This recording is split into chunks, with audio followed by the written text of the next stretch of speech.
Good morning mga kasibigapi at welcome back again to my channel. At yun guys, ito pa rin yung update ko sa aking gapi farm dito sa tapat ng bahay guys. At ito guys, nakikita nyo, yan, inabangan ko talaga mag-drop. So gusto ko sana guys mabidyohan to na nagda-drop siya ng fry, itong full gold natin. At ayan guys, sa nakikita ko guys, malapit na talaga ito mag-drop kasi nahihirapan na siya huminga. Yan, talagang focus na siya sa nagre-ready na talaga siguro to sa pag-ire. So napakadami siguro na ito kasi ang laki na ito oh. Sobrang bondat niya, sa takaw-takaw niya. So ayan, hopefully ngayon makapag-drop to at sana mabidyohan ko at isisingit ko dito sa video ko. Lalagay ko na lang siguro sa ending part ng pag-drop na ito at sana ma-videohan ko guys. Kasi ngayon pala guys is water change ako kasi yun yung schedule ko ng water changes ngayong araw. So ayan guys, bago ako mag-water change, siyempre pakita ko na rin sa inyo yung mga gapi natin dito at para alam nyo yung status nilang lahat, update ko sa inyo. At ayan guys, sobrang taba ni full gold natin, si mother full gold. Ayan, sobrang taba. At ito guys, yung katabi niya dito sa kaliwa, ito yung mga male pastel. So meron dito tayo din 6 na male pastel. Ito yung ano guys, yung sa second batch. Ayan. So maganda pa naman guys. Ayan, diba, quality pa. Halos wala namang kal ako nakikita sa mga naging fry doon sa second batch. At ito yung ABT naman guys. Ayan, nakakatuwa talaga tong ABT guys kasi halos 11 days, 12 days pa lang to, pero ang laki na nila tignan. Malaki na talaga guys. Ayan, malaki na, hindi na sila fry. Ayan, at patatakaw. Tapos ito yun, ito yung mga female pastel. Ayan, so ito talaga matatakaw na to. Ayan, sobrang tatakaw. Tignan nyo guys, nakaabang lang lagi sa taas. Ayan. But the way napakain ko na to guys ng PPK at mamayang tanghali tayo magbibigay ng BBS. Ipapaubos na natin yung BBS natin dito at magka-hatch na rin kasi ako mamaya ng BBS guys. Ayan. So ito naman guys, ito din, pregi na rin to eh. Yun, hinihintay ko na lang din to mag-drop. Itong AFP natin dito na binigay ni Bossing Jeffrey. Ayan. Sana wag magkasakit at i-water change ko sila ngayon. Kasi medyo malamig yung guys, malamig yung tubig natin dito ngayon. Pag mga gantong oras, umaga kasi ngayon, so malamig guys. Kaya dapat hinay-hinay lang din. At ito naman yung partner nung yung kasama sa trio nung natin, ang full gold natin na Big Mama. Ayan. So pinapabuntis ko na ulit to at niligay ko yung dalawang fry nila dyan na malaki. Sa last video ko guys, diba, ano yan? So, dito kasama yan doon. Ito naman yung pastel natin. Ayan, yung solid natin na pastel, yung pre-magic natin na ako talaga nagpaganyan ng kulay nyo guys, nagpa-pastel at nagpa-platinum pastel sila. Ayan, yung top view nila is cross na talaga. Ayan o, ng parang pastel na dilaw na parang may basta parang yan guys, so hindi ko ma-explain na maayos yung color niya. Yan. A few moments later.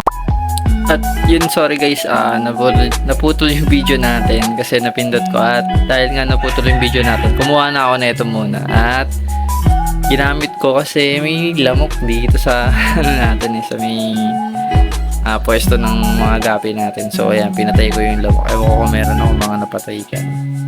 Ayan, gumagamit ako nito yung electric na ganito kasi may lamok pag mga ganitong oras. Minsan mga alas 6 ng gabi maraming lamok guys. So ayun guys, balik tayo sa mga gapi natin. Ayan yung pastel natin. So ito kasi guys, sana bumondat ulit tong female at feeling ko bubondat ulit kasi ayan guys, so female natin na yan, bubondat ulit yan kasi natusok na yan nung isa niyang anak. Ito Yung parang yan, yung full platinum na yan. Ito kasi malaki guys, hindi na masyado nasundot. Kasi ito, bondat na rin, ayan, pregi na naman itong P30 natin. At sana kapag parami pa tayo ng plano ko kasi talaga sa P30 guys, sobrang daming fry. At P30 talaga yung pinaka gusto kong strain guys, all time favorite ko yung P30. Ayan. So ito guys, yung mga tuxedo koi, ayan, yung mga tuxedo koi natin, ayan, bilis nila lumaki guys, mga male to. Ito yung ginugroom ko na male dito, ayan. Nagpo-focus ako dito kasi ganda ng kulay talaga nila, intense. So ang ganda ng pagkaka-breed ko guys sa koi natin. Ito yung breeder koi natin dito, unang slot nung pangalawang tank, breeder koi. Next yung ABT, at wala na siyang kasama ditong male. Tapos ito namang HB Blue, ayan, kain to ka sa daliri ko. At dun pa sa dulo may koi pa ulit, ayan, pair koi. So may dalawa akong set ng breeder koi. At sa feeder, ito lang guys yung breeder ko. At namatayan tayo, diba guys, sa last na video ko, yun dito. So inalis ko na, namatay yung isang breeder. At ito parang ayan o, weirdo weirdo yung galaw. So, pero hindi ko na ini-stress, sinayaan ko lang dyan kasi itong isa na to sobrang takaw. Ito guys, matakaw to. Ito, ayan, at sana siya na lang, ito na lang lagi ang magbuga at tumagal sa akin at di ko i-stressin yan kasi ito yung mga future breeder soon. HB Blue, Koi at Aspel. Ayan, pagandahin ko silang apat dyan. So sa P-Dark, kapag meron na ako napili dalawang female, soon lalagay ko rin dito. Ito yung pastel din to guys eh. Ayan, pastel fry. Ayan, may fry at may grow out. Ayan, yung fry dyan, ilan siguro mga 11 pieces. Ito P-Dark. Ayan, update sa P-Dark natin. So ayan, nagkakakulay na talaga sila. Bilis nila lumaki dyan guys. Tapos ito, mga HB Blue. Yan. Alam nyo guys, sinisipag ako lagi mag-video sa mga gabi natin kasi alam ko may mga natutuwang viewers dyan.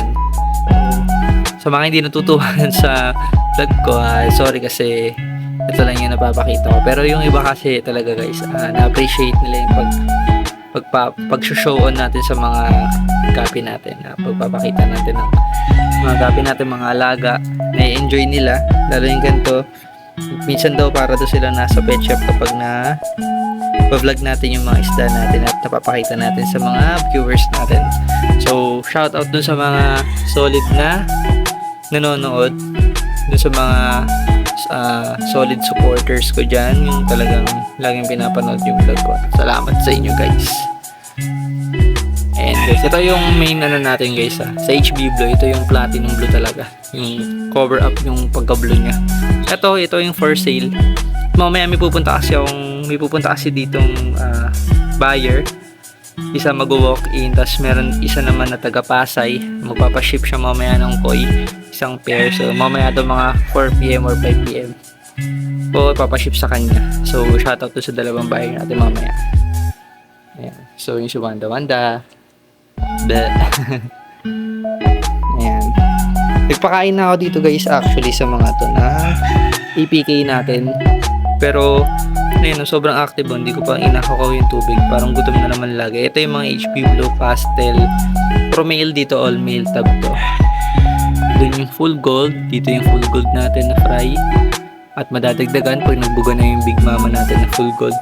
Ito apat na lang na tuxedo yung available dito, yung breeder size. Yung iba maliliit pa. Ito puro HB Blue female. Dito naman ito dalawang fry to, dalawang set ng fry to ng feeder. So madami ang fry ng feeder. So ang pinakamarami atang fry ko dito is feeder guys. Isa feeder yung dalawang yan. Sigbabalak ako guys bumili ulit ng stand, tas 6 na 5 gallons gusto ko lagay dito. Tapos ito hindi ko alam kung saan ko ilalagay, pero bala ko sana dyan guys maglagay pa. Kasi mas gusto ko sa tank. Pero ito, gagawan ko pa rin ng paraan yan. Siyempre, lalagay ko yung kung saan pwede ilagay dyan. Pero balak pa lang naman guys, kasi gastos na naman yun. Di ba, Wanda? Gastos na naman yun. So, yun lang guys. Update na lang. At ito, sana mabidyohan ko to. Pag nabidyohan ko to, lalagay ko to sa last part ng video.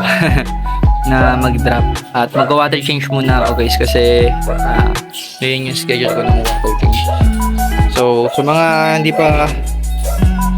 pa nakakapanood sa akin nung paano ako mag-water change. So, mga ilan video ko guys, napakita ko na yung paano ako mag-water change. At once a week lang ako. Once a week.